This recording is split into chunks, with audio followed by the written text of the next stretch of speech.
that one is doing God's work, one can never suffer spiritually.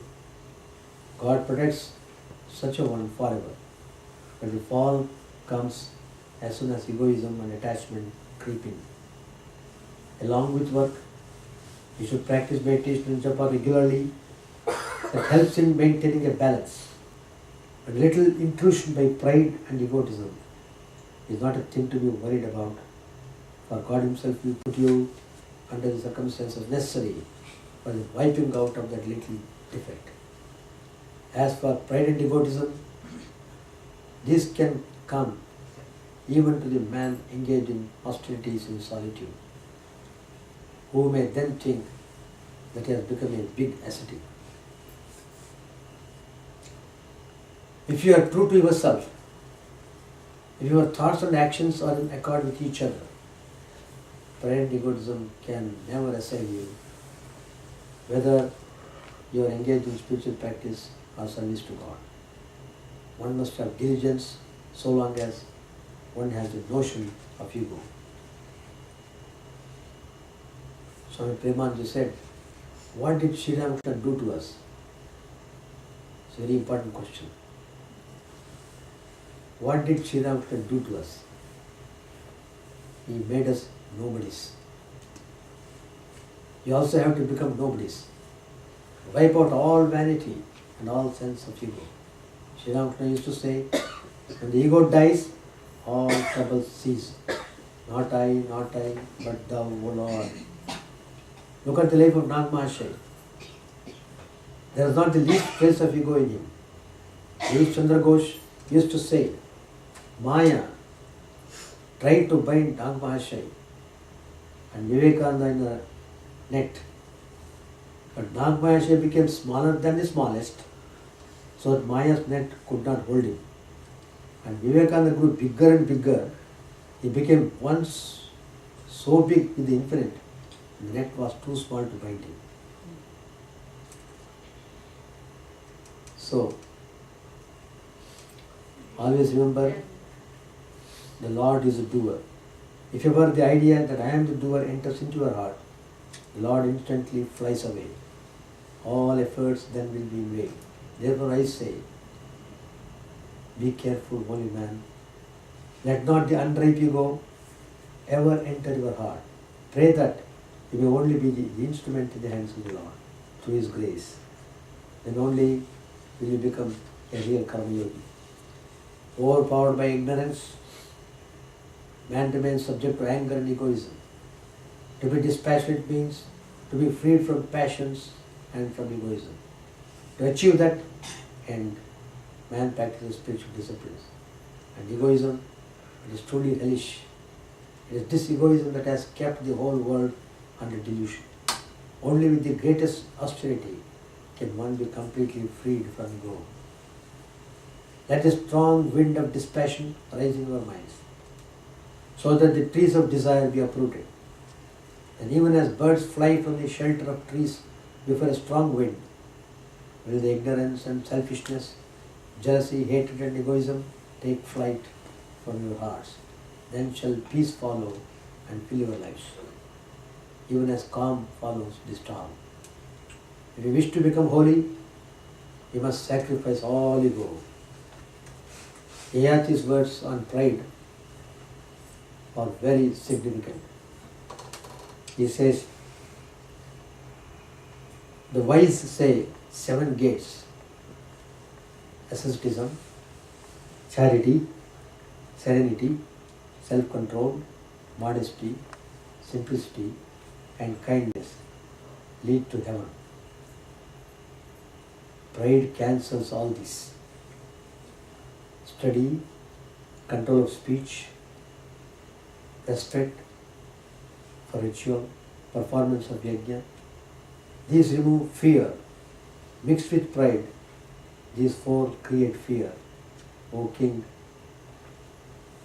I gave so much, I performed many yajnas, I am learned, I keep my vows, all vanity, all pride, fearful.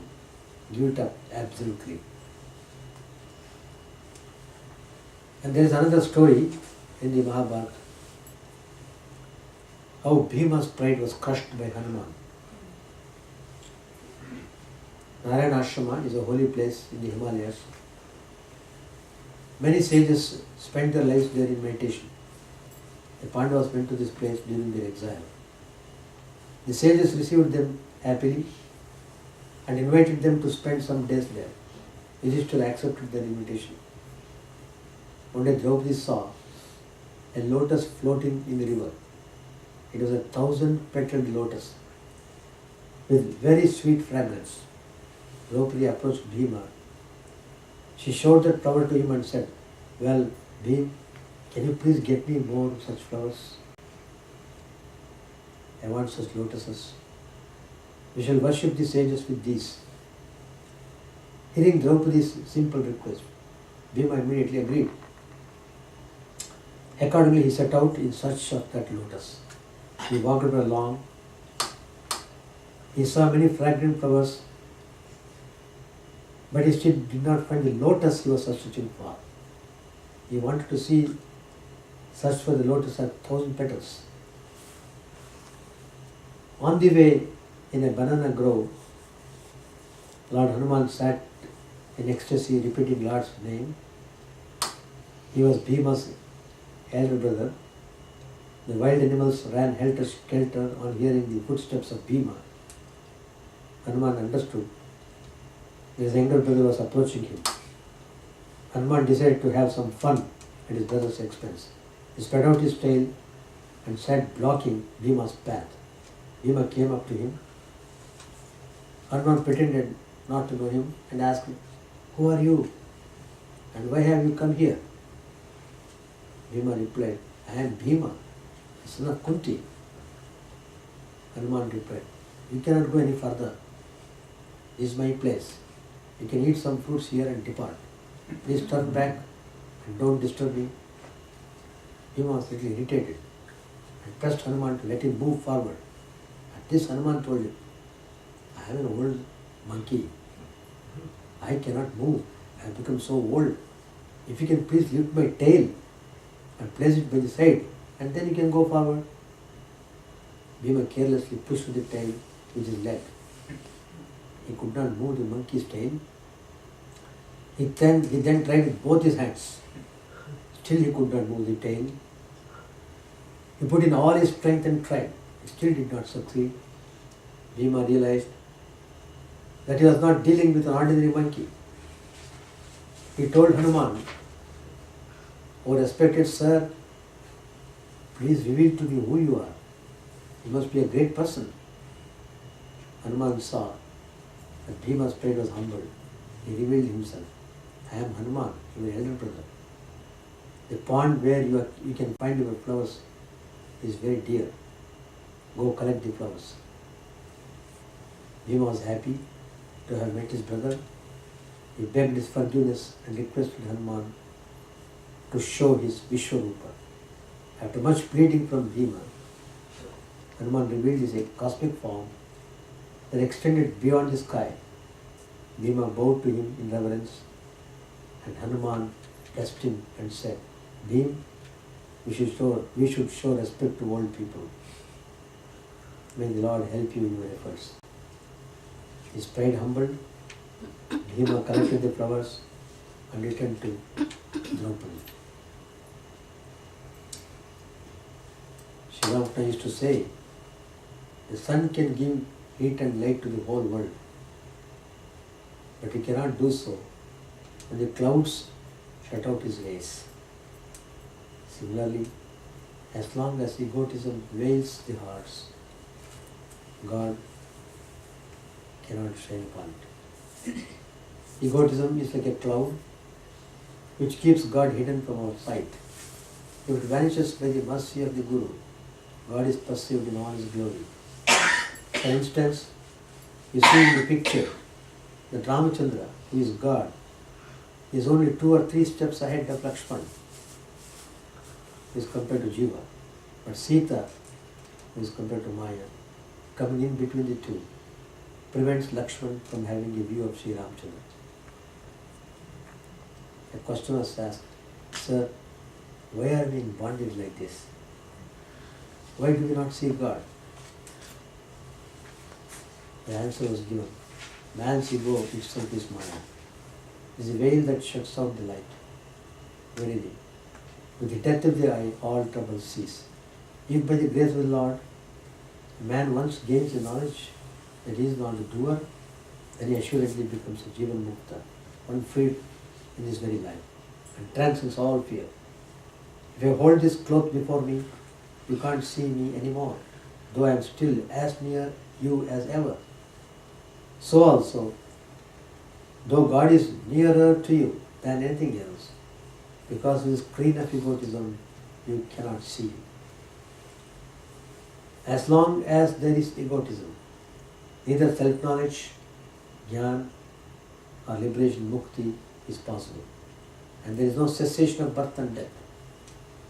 Rice, pulse, potatoes, and other things put in cold water in an earthen vessel can be touched with hand until they are heated on a fire. The same statement applies to the jiva. His body is the earthen vessel. Wealth and learning, caste and lineage, power and position are like rice, pulse and potatoes.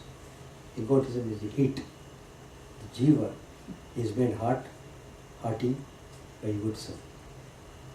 Rainwater never stands on high ground, but runs down to the lowest level. So also, the mercy of God remains in the hearts of the lowly, but drains off from those who are vain and the proud. Egotism is so injurious to man that as long as it is not eradicated, there is no salvation for him. Look at the young calf and the troubles that come upon it through egotism. As soon as it is born, it cries, I am. The result of its egotism is that when it grows up, it is an ox. It is yoked to the plow, to drag carts full of heavy load. If a cow, it is kept tied to its post and is sometimes even killed and eaten. But still, in spite of all this punishment, the animal does not lose its egotism. For drums that are made of its hide produce the same sound of I. The creature does not learn humility until the cotton carder makes bowstrings out of its entrails. For it is then that the animal's intestines sing out, Tuhai, thou art. The I must grow and give place to the thou. And this is not achieved until man becomes spiritually awakened. Freedom will come when your I-hood, egotism, vanishes and you yourself are merged in divinity. When does a man attain at salvation? Only when his egotism dies. When shall I be free? When that I vanishes from you. I and mine, this is ignorance. Thou and thine, that is true knowledge. The true knowledge we have to attain. The true devotee always says, O Lord, thou art the doer, thou dost everything, I am a mere instrument in your hands. I do whatever you make me do. All this is your glory. This home, this family are yours, not mine. I have only the right to serve as you ordain. So like that, we must always feel that we are humble. The more we feel we are humble, the more we are near to God. God loves the devotee who is most humble. The first characteristic of a devotee is he must be perfectly humble. If you observe Sri Ramakrishna's life, you see how Sri Ramakrishna was humbler than the humblest. Because of his utter humbleness, he became the greater than the greatest. So Sri Ramakrishna's personality, simpler than the simplest, humbler than the humblest, greater than the greatest. Thank you.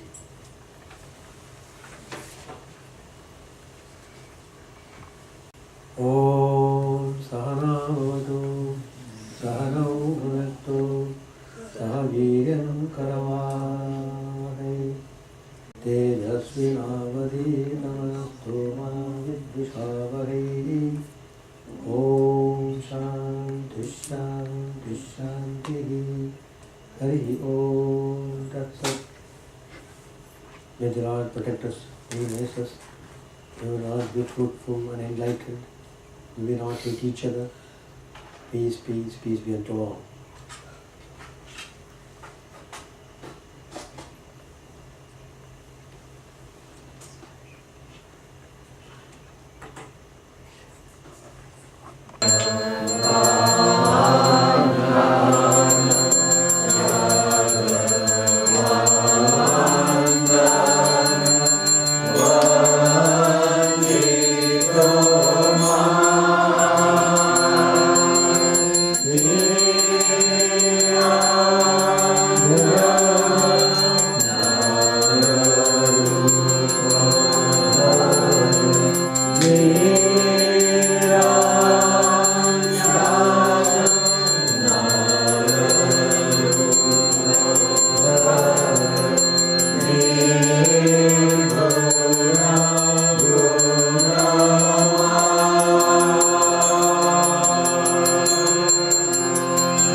Today